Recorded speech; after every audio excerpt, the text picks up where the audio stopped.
পায়েল, আমি নাইট ক্লাবে যাচ্ছি। ঠিক আছে, সাবধানে যেও। বৌদি, আমি ওর সাথে যাচ্ছি।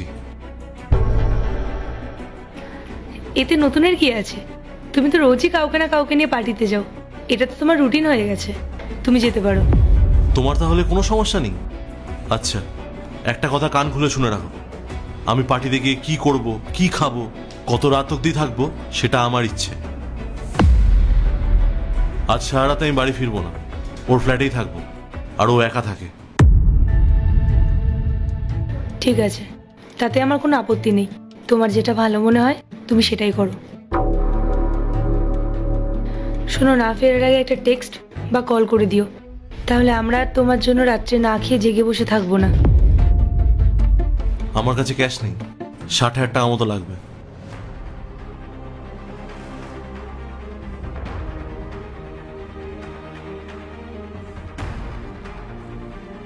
ইন্দ্র, আমার কাছে এখন অত নগদ টাকা নেই। এই নাও আমার ক্রেডিট কার্ড, তুমি গিয়ে তোমার যত টাকা লাগবে তুলে নিও। নাও। ঠিক আছে। চলো বেবি। বৌদি, এটা কি হচ্ছে? তোমার সামনে দাদা একটা অন্য মেয়েকে নিয়ে গেল, আর সেটা দেখার পরও তুমি চুপ করে রয়েছো। তোমার কি একটু কষ্ট হচ্ছে না?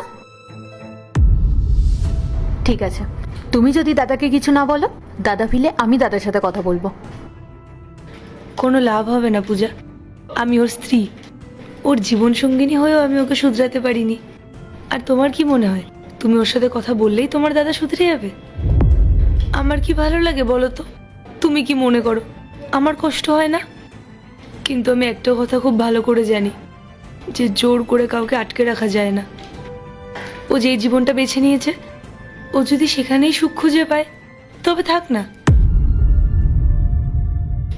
জানো তো পূজা, আমি জানি যে ও একদিন না একদিন নিজের ভুল ঠিক বুঝতে পারবে, আর সেদিনও আমাকে এসে জড়িয়ে ধরে বলবে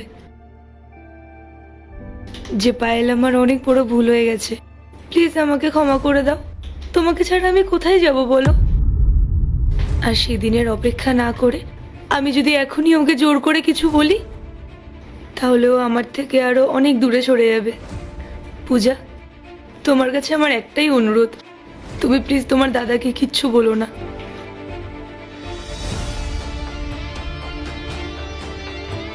বৌদি এত সহ্য শক্তি পাচ্ছে কোথা থেকে? এত অবহেলার পরও একটা মানুষকে এভাবে ভালোবাসা যায়? বেবি চলো, দেরি হয়ে যাচ্ছে। না রিয়া,